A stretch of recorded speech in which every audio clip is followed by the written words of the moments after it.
Salut à tous, aujourd'hui on vous retrouve pour une nouvelle vidéo sur la jument. Là on en est au moment de la gestation.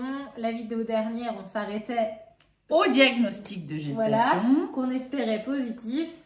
Pour cette semaine on va partir du principe que la jument est pleine effectivement et donc on va vous expliquer un petit peu ce qu'il y a à voir, à surveiller, les examens. Ils sont pas flous du tout. Alors c'est parti!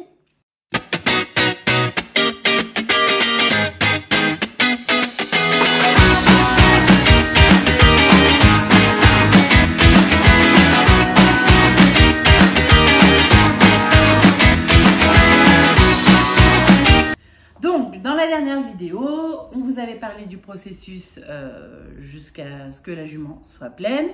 Donc là, on va partir du principe qu'on a fait donc le premier diagnostic de gestation qui est en général à 14 ou 15 jours.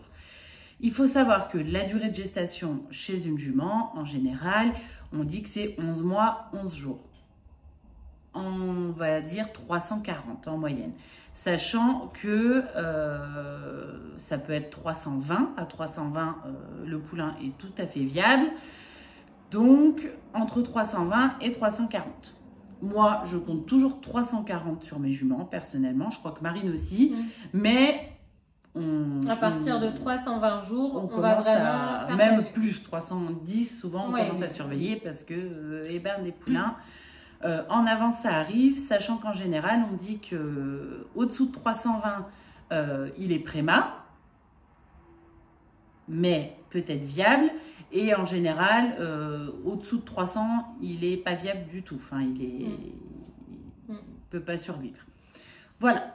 Donc, après, on a dit entre 320 et 340, mais ça peut être beaucoup plus aussi. Oui, bien sûr, ça peut être beaucoup plus. Vous avez peut-être vu dans nos vidéos, mais on a des juments qui tiennent de 365, 368. Tu as vu, toi?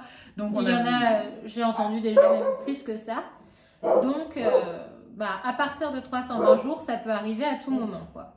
Voilà. Après, si c'est plus, on va dire qu'il n'y a pas vraiment de risque. Le seul risque, c'est d'avoir un gros poulain, puisqu'il aura bien profité, donc forcément, il sera peut-être un peu plus gros que si la jument avait pouliné à 340. Mais en soi, on ne déclenche jamais. C'est-à-dire que si la jument elle a une gestation plus longue, c'est qu'il y en a besoin, et elle a une gestation plus longue, nous, on déclenche jamais, personnellement. Non. Toi, je sais pas si, voilà, mais non, moi je déclenche pas non plus parce que mon mentor m'a appris qu'on ne déclenchait pas.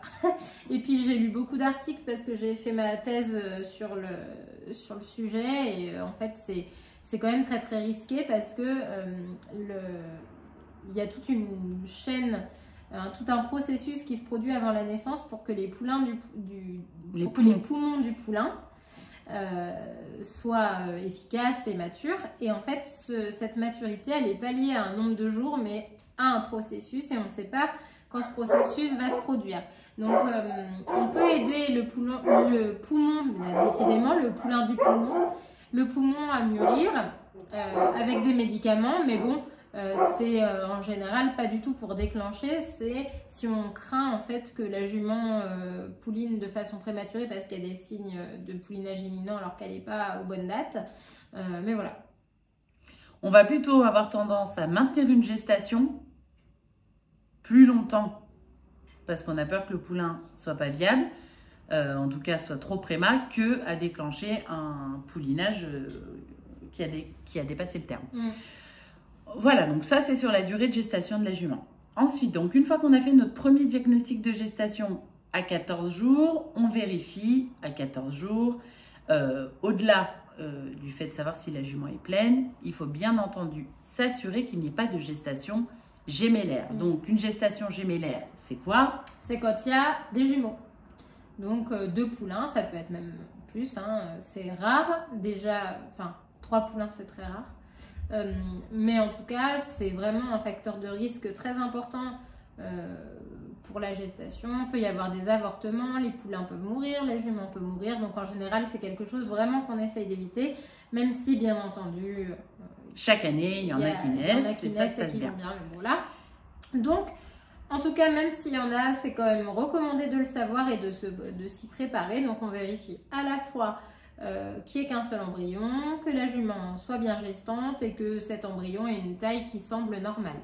Sachant que chaque année, on a facilement, mais vraiment facilement, 6-7 gestations gémellaires en diagnostic 14. Hein, ouais. C'est vraiment quelque chose d'assez fréquent. Donc, parfois, il y en a un qui va Se résorber tout seul. Voilà, se résorber tout seul. Mais parfois non, et ça nous est arrivé avec des propriétaires qui voulaient attendre d'avoir 2 battements cardiaques à 28 jours. Donc, ça, c'est plus embêtant. Ensuite, donc, une fois qu'on a fait notre DG14, qu'on s'est assuré que la jument soit pleine et qu'il n'y en avait qu'un seul, on va faire la deuxième écho, qu'on appelle l'écho cardiaque, pour voir si l'embryon s'est développé correctement entre 14 et 28. Normalement, à 28 jours, on est censé voir le petit cœur qui bat. Donc, on vous mettra des images incrustées. Maintenant qu'on est très technologique. Voilà. Donc, c'est vraiment les prémices. Hein. C'est vraiment un amas de cellules avec, on voit le petit battement cardiaque. C'est trop mignon d'ailleurs. Ensuite, si tout est OK, on va refaire une écho à 45 jours. Donc, à 45 jours, il est déjà quand même, il commence à être formé. Ça permet... On est déjà passé dans le stade fœtal et plus embryonnaire. Et en fait, on fait cet écho de 45 jours parce que... pourquoi on ne la fait pas plus tard surtout? C'est parce que si on la fait... Si la jument perd son poulain, par exemple, à 2 mois de gestation, on ne pourra pas revenir sur un cycle normal. C'est comme si l'organisme mimait une gestation. Donc, le cycle est bloqué de toute façon. Bon, c'est des histoires hormonales qu'on ne va pas détailler là. Mais donc, à 45 jours, si la jument a avorté, on peut reprendre notre saison de repos et refaire une tentative. Mais si c'est plus tard, voilà, en général, ça fonctionne plus. Voilà pourquoi on le fait à cette date-là. Ensuite, selon les contrats, on va avoir une écho à faire avant le 1er octobre. Ça, c'est parce qu'il y a des contrats qui stipulent un encaissement au 1er octobre si la jument est pleine. En général, ça coûte moins cher que de l'encaissement au poulain vivant. Ça ne veut pas dire que vous n'avez pas la garantie poulain vivant. Elle y est toujours, mais c'est juste qu'au niveau de l'encaissement, souvent, il y a un petit rabais dans les contrats quand vous payez au 1er octobre. Donc, pour ceux qui ont un contrat au 1er octobre, nous, en général, on fait toujours une session aux écuries où toutes les juments qui ont un contrat au 1er octobre viennent pour s'assurer que la jument soit toujours pleine. Et comme ça, si elle est vide, le vétérinaire va vous faire un certificat qu'on appelle un certificat de vacuité qui va attester qu'il a bien vu la jument vide. Et ce certificat, on l'envoie à l'étalonnier et ça permet de ne pas être débité du chèque au 1er octobre. Voilà. Juste une précision pour la garantie poulain vivant, ça dépend des contrats quand même. Oui. Il faut bien regarder. Oui. Des fois, ça change un petit peu tout. Hein, voilà, même si de nos jours, la majorité des contrats sont au poulain vivant 48 heures. Mais bien sûr, ça, c'est pas tous les étalonniers. Il faut vraiment vous référer à votre contrat. Donc, petite précision aussi, il faut savoir que quand on parle de diagnostic de gestation, c'est forcément par voie rectale avec une échographie. Parce qu'il y a des techniques qui permettent par prise de sang de détecter des taux d'hormones et voilà, de savoir si la jument éventuellement est pleine. Alors d'abord, c'est pas si facile que ça parce que ça dose la progestérone, mais de la progestérone peut y en avoir aussi quand il y a un corps jaune, donc en début de gestation. On ne peut pas forcément différencier une gestation d'un corps jaune. Et en plus, entre le moment où vous faites votre prise de sang et le moment où ça arrive au labo, peut y avoir il y a un délai. Donc, au moment où vous recevez les résultats, vous ne savez pas si la jument est encore pleine. Il faudrait recommencer la prise de sang pour avoir confirmation. Ensuite, vous ne voyez absolument pas l'aspect de l'embryon, donc s'il a l'air de bien se développer ou non. Ou s'il y en a un ou deux déjà, rien que ça. Et justement, vous ne voyez pas non plus s'il y en a deux. Donc, vraiment, la méthode, le standard, c'est l'échographie par voie transrectale. Parce qu'il faut savoir qu'il y a aussi la méthode de non-retour en chaleur de la jument. Ouais. Bon, celui-là, c'est pareil, il n'est pas forcément fiable étant donné qu'un corps jaune persistant bloquera les chaleurs de la jument et donc elle ne reviendra pas en chaleur, mais ça ne veut pas pour autant dire qu'elle est pleine. Donc voilà, la vraie méthode la plus fiable reste donc l'échographie par voie rectale. Ok, alors maintenant qu'on vous a parlé un petit peu de ce début de gestation et des échographies qu'on peut faire pour vérifier que la jument est pleine, on va vous parler un petit peu des soins qu'on fait au quotidien, des petites vérifications qu'on fait au cours de la gestation. Désolée, c'est mon vieux chien sénile, il ne sait même pas sur quoi il aboie. Donc concernant la surveillance des juments, voilà. Pendant toute la la plupart gestation. de la gestation, on va dire jusqu'à la fin, on va surveiller vraiment le poulinage, mais on vous expliquera tous les signes qui sont à prendre en compte quand on fera vraiment la vidéo concernant le poulinage et les préparatifs. Un peu comme n'importe quel cheval, il faut aller voir votre jument le plus souvent possible, tous les jours. Voilà. Et dans les petites vérifications qui sont à faire, bien sûr, comme pour un autre individu, on vérifie qu'elle mange bien, qu'elle est en forme. Qu'il n'y ait pas de température. Qu'il n'y ait pas, voilà, en tout cas, en général, si elle mange bien et qu'elle est dynamique, il n'y a pas de fièvre, mais si on a le doute, il ne faut pas hésiter à prendre la température. Évidemment, qu'elle ne fasse pas de signes de colique, parce qu'en plus des coliques digestives qui existent chez les chevaux adultes, non gestants, on peut avoir des coliques dues à des douleurs gynécologiques, par exemple des torsions d'utérus. Donc, ou simplement des petites contractions, des fois, qui leur font des petites coliques. Ça arrive assez souvent quand même que les juments, au cours de la gestation, surtout quand elle est un peu avancée, que le poulain va prendre beaucoup de place et va venir un petit peu tout écraser autour, qu'il y ait quand même des douleurs liées à ça sur certaines juments. Plutôt sur la fin de gestation en général. Et alors, il y a quand même deux choses qu'il faut surveiller un petit peu tout le temps. D'abord, l'aspect des mamelles. Et puis, on vous conseille d'apprendre à la jument à se faire toucher les mamelles, parce qu'on va en avoir vraiment besoin d'une part pour faire la surveillance et la détection du poulinage.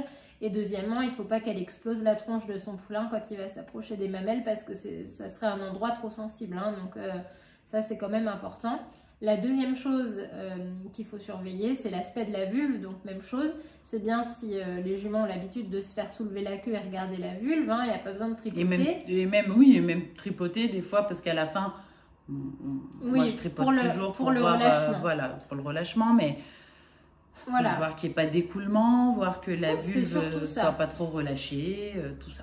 C'est surtout ça. S'il y a des écoulements vulvaires, il faut le signaler à un vétérinaire pour vérifier qu'il n'y ait pas de signe de placentite. C'est très important parce que dans un certain nombre de placentites, alors la plupart du temps, les gens appellent pour des mamelles qui ont grossi de façon trop précoce. Mais dans les études sur les placentites, on montre que c'est souvent d'abord les écoulements vulvaires avant les mamelles et que même dans un certain nombre de cas, il n'y a que les écoulements vulvaires.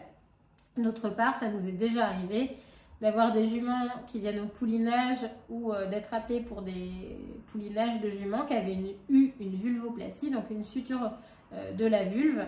Et les gens n'ont tellement pas surveillé la vulve de la jument, même pas regardé, qu'ils ne se sont même pas aperçus. Pour moi, ça c'est vraiment surnaturel, mais bon.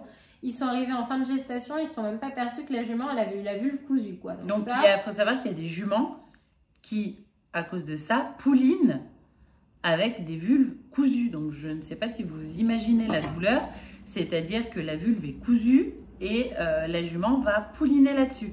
Donc en général, ça fait un petit peu des dégâts. Oui, ça fait un petit peu des dégâts. Donc bien surveiller la vulve de sa jument. Donc, une fois que votre jument est pleine, la gestation s'installe, tout ça, votre jument, bien entendu, va avoir d'autres besoins qu'en temps normal. D'autres besoins alimentaires, surtout, puisque elle est pleine. Donc, jusqu'à 6 mois environ de gestation, les besoins alimentaires ne vont pas énormément changer. Donc, ça ne sert à rien de gaver votre jument dès que vous savez qu'elle est pleine. Parce qu'il faut savoir aussi qu'une jument trop grasse au poulinage, c'est pas bien. Donc, voilà. Herbe et foin, en général, sauf jument à problème ou jument déjà en lactation, plus ou moins complément ou jument minéraux. Difficile à tenir en état. Bon, jument à problème. Enfin bon, pour une jument standard, ça va être l'alimentation classique pour un cheval qui bosse pas, c'est-à-dire fourrage en grande majorité. Voilà. À partir de la deuxième moitié de gestation, ça se modifie un petit peu parce que le poulain grossit de façon vraiment plus rapide.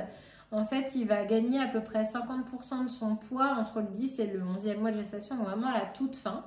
Et là, les besoins alimentaires de la jument vont doubler en termes d'énergie, plus que doubler en termes de protéines, doubler en termes de calcium, plus que doubler en termes de phosphore et augmenter d'à peu près un quart pour les minéraux, fer, sélénium, manganèse et j'en oublie sûrement cuivre, je crois. Donc là, dans ce cas-là, il va falloir nourrir plus. Le truc, c'est que comme le poulain prend énormément de place, les capacités d'ingestion de la jument, donc la quantité qu'elle va pouvoir manger en une journée, et notamment de fourrage, ça va se réduire un petit peu.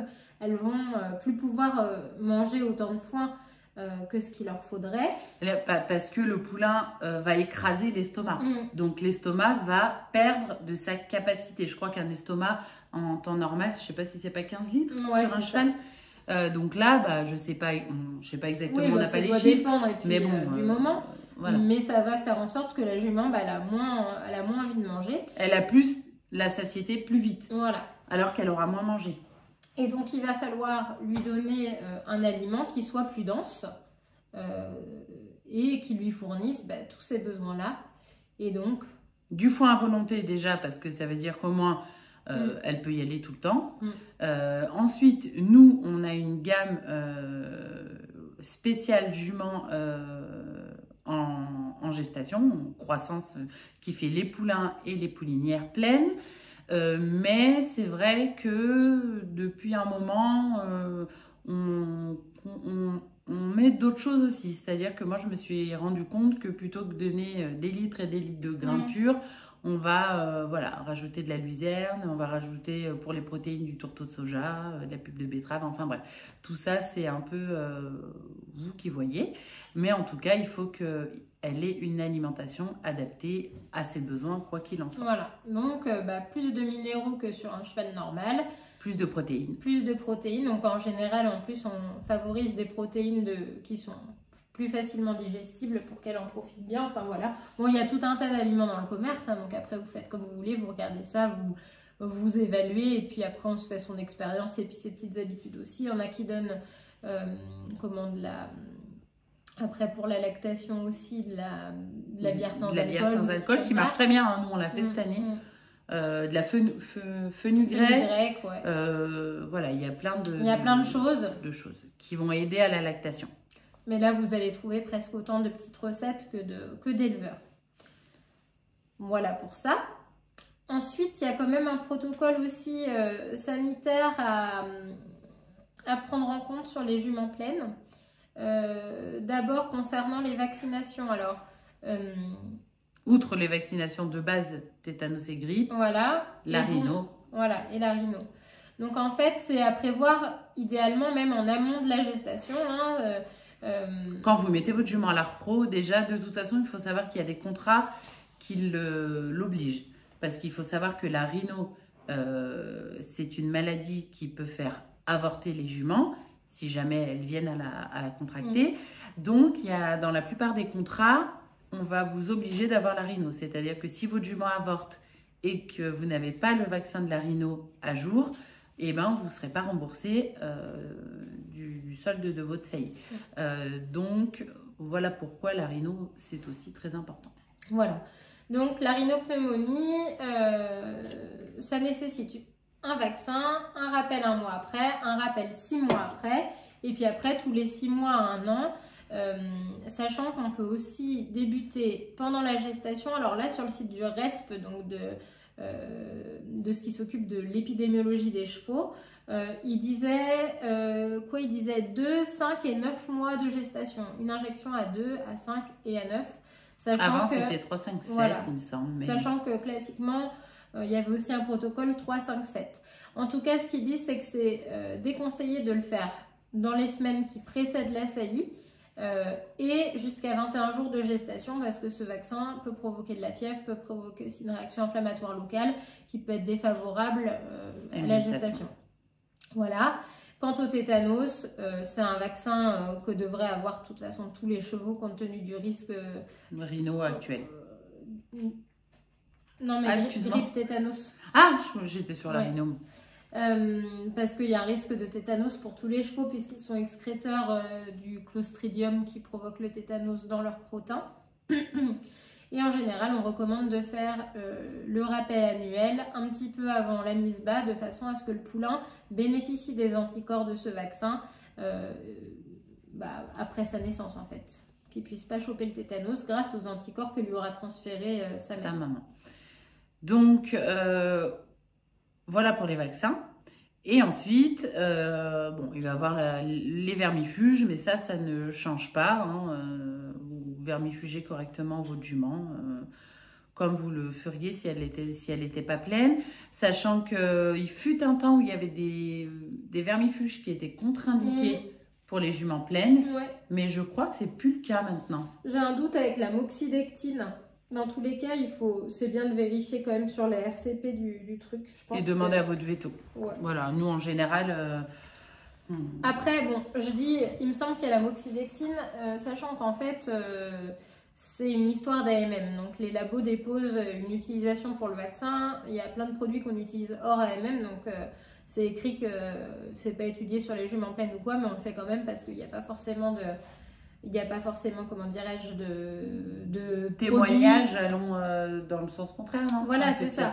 En général, on n'a pas de produit de toute façon dispo et qui soit étudié sur les juments, donc on en prend un dont on sait qu'il y a jamais eu de problème. Ouais. Après, ça vaut pas, voilà.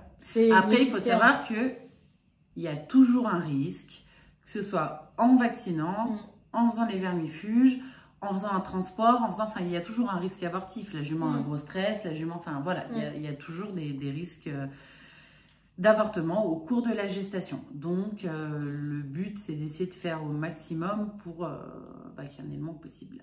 Ouais. Et puis, les vaccins, c'est important pour protéger la jument, mais aussi pour protéger l'effectif. Parce que si vous mettez votre jument dans un centre de repro, qu'elle amène la rhino ou vice-versa, qu'elle chope la rhino là-bas, ça peut la rendre malade, ça peut la faire avorter. De toute façon, la majorité des centres maintenant vont vous obliger la rhino. Depuis les grosses épidémies qu'on a eues là, en général c'est systématique, c'est tétanos, grippe et rhino. Donc ça protège tout le monde et puis au moins on est tranquille avec ça. On a déjà d'autres daubes qui traînent où il n'y a pas forcément de vaccin, donc si on peut... éviter le reste, c'est pas mal. Donc, quand vous amenez votre jument dans un centre, demandez-leur bien quels vaccins sont obligatoires. Mais dans quasiment tous les centres, ce sera tétanos, grippe et rhino. Ouais. Après, on a parlé des échos de diagnostic de gestation. Donc, nous, c'est vrai qu'on a tendance à faire une dernière visite un petit peu avant le poulinage. Systématique, maintenant, on l'a fait en fait même. Ouais. Mais bon, ça se fait pas partout. Mais on trouve que c'est quand même intéressant. En fait, on fait une dernière visite pour vérifier que le poulain soit toujours là et vivant. Bon, même si en général, on voit bien que la jument est pleine.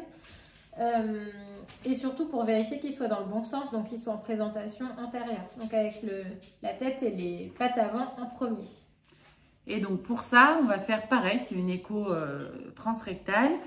Et on va aller voir si on voit le petit œil du poulain. Donc si on voit l'œil, c'est que c'est bon. C'est que la tête est dans le bon sens. Après, bien sûr, ça ne va pas exclure qu'il ait une patte mal placée, que voilà. Tout peut se produire, mais bon, c'est déjà une première chose de savoir que il se présente pas par les fesses. Voilà. Après, cette écho, elle se fait en général dans les 3 dernières semaines de gestation. Nous, on l'a fait, grosso modo. Sachant que c'est possible. Là, en général, nous on le fait par voie transrectale, mais c'est possible aussi de le faire par voie transabdominale, mais c'est pas forcément... Il faut avoir déjà la sonde qui va bien. On a moins l'habitude aussi de faire par cette technique-là, mais ça peut éventuellement se faire avec un veto qui a l'habitude de procéder comme ça. Nous, ça nous arrive quand on vraiment ne voit pas en transrectal, d'aller essayer de voir en transabdominal. Mais en général, quand on ne le voit pas en transrectal, on ne le voit pas mieux en transabdominal. Non, après... Mais par contre, en transabdominal, ça nous sert à éventuellement quand on a des gestations un peu bizarres, où on a des doutes, ou des gestations un peu longues, où on a des doutes, d'aller voir en tout cas s'il n'y a pas de détresse au niveau du poulain, au niveau cardiaque. Ça nous permet en transabdominal d'aller voir les battements cardiaques du poulain, voir si voilà, tout est normal ou s'il y a une tachycardie qui pourrait, ou une brachycardie. Bradycardie. Qui va nous montrer une détresse du poulain.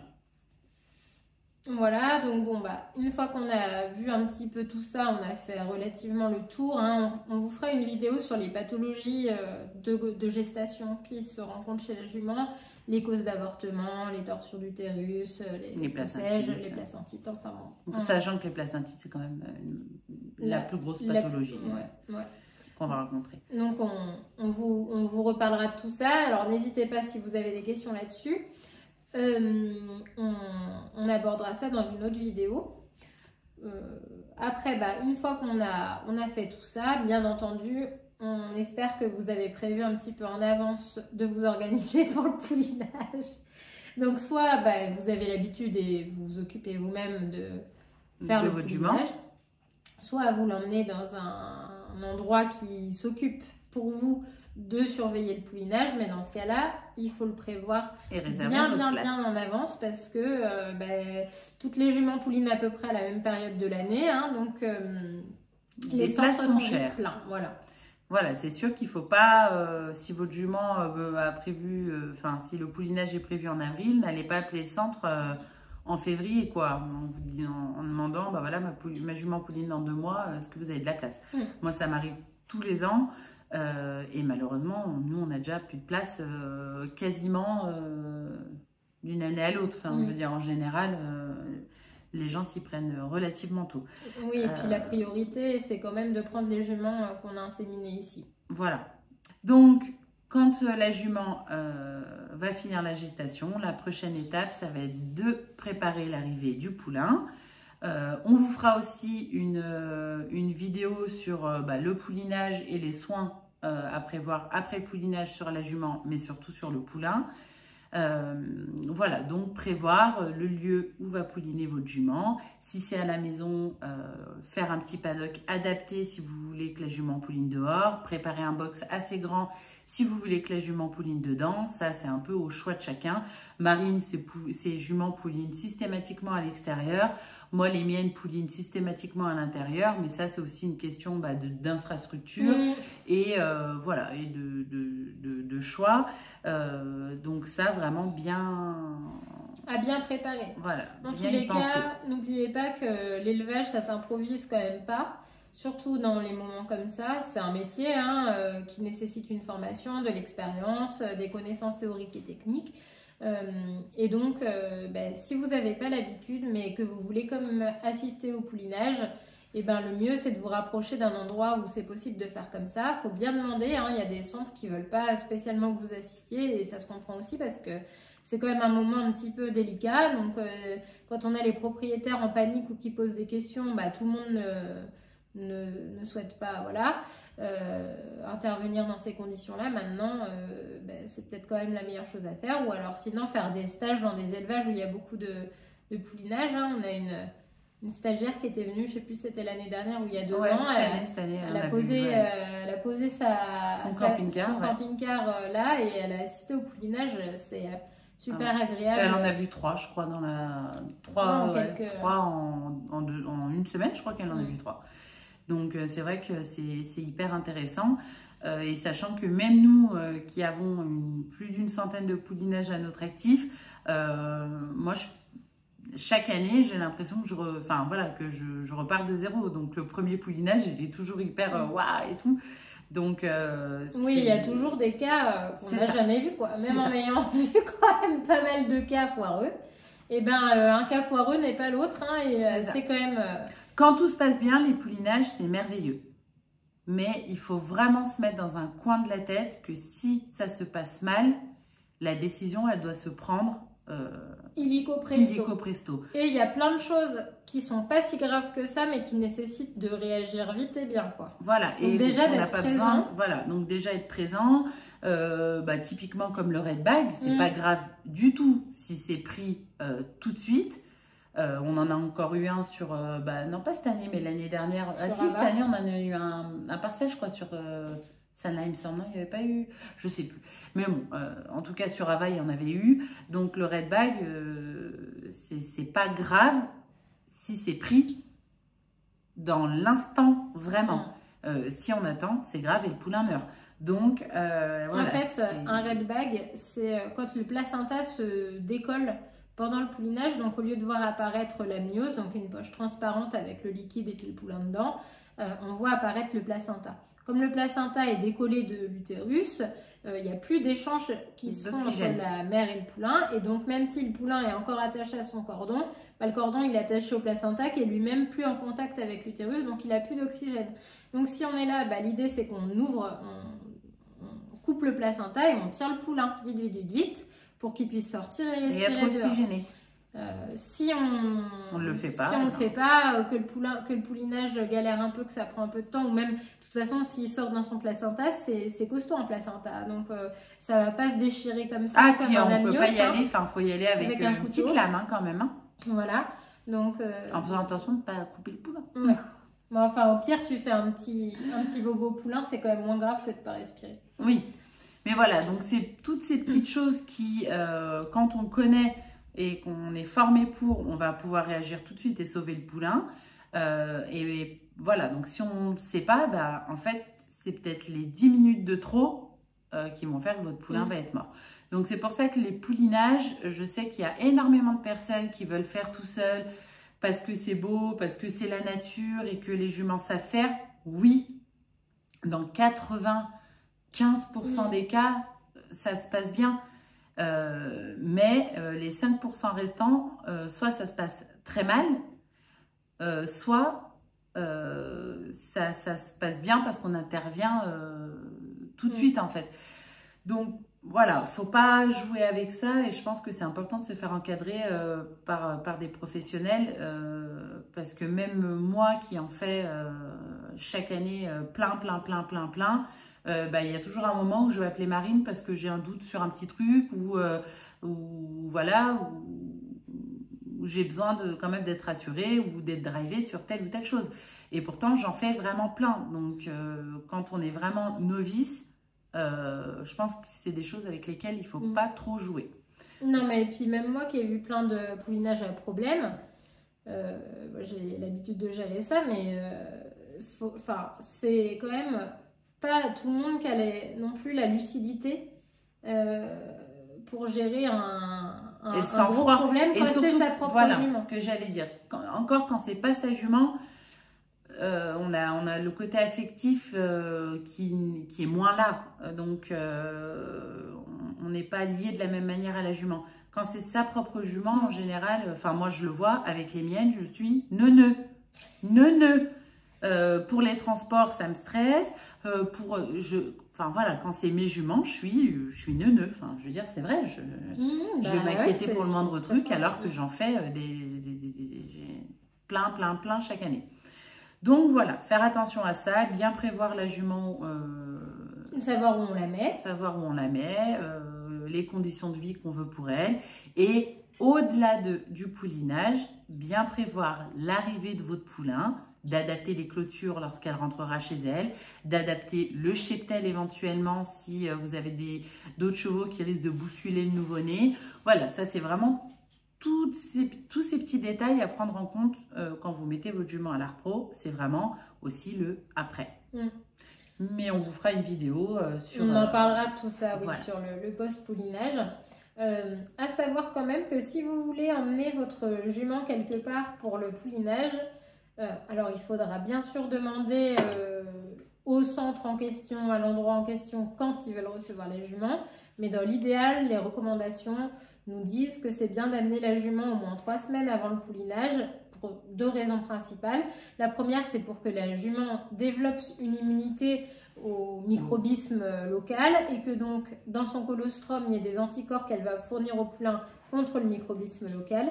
Et la deuxième, c'est pour que la jument s'habitue un petit peu aux personnes qui vont la manipuler et qu'elle ne soit pas sur ses gardes au moment du poulinage, qu'elle se laisse bien approcher, toucher les mamelles et tout ça. Surtout que nous, en tout cas, que la personne qui s'en occupe puisse aussi se rendre compte s'il y a des changements de comportement. Voilà, ça c'est aussi un indicateur imminence du poulinage qui va avec plein d'autres choses, mais voilà, ça permet qu'on apprenne à faire connaissance et qu'on apprenne à connaître la jument pour voir s'il y a d'éventuels changements dans son comportement. Voilà, on espère que cette vidéo vous aura plu et qu'on vous aura apporté quelques réponses à des interrogations. On vous fera une prochaine vidéo la semaine prochaine sur le poulinage lui-même, je pense. Ouais, je pense aussi qu'on fera ça. Donc, ce sera sûrement sur les signes de poulinage imminent et puis le déroulement du poulinage en soi-même. Donc, comme d'habitude, n'hésitez pas si vous avez des questions à les poser. N'hésitez pas à nous mettre un pouce, à vous abonner, à nous suivre aussi sur TikTok, Info News, sur Instagram, même si franchement, on n'est pas les plus actifs du monde. On est nuls, mais on va s'y mettre, promis, dans la saison. Et puis, voilà, on se retrouve la semaine prochaine pour une nouvelle vidéo qui sort normalement le samedi matin. À bientôt! À bientôt, salut!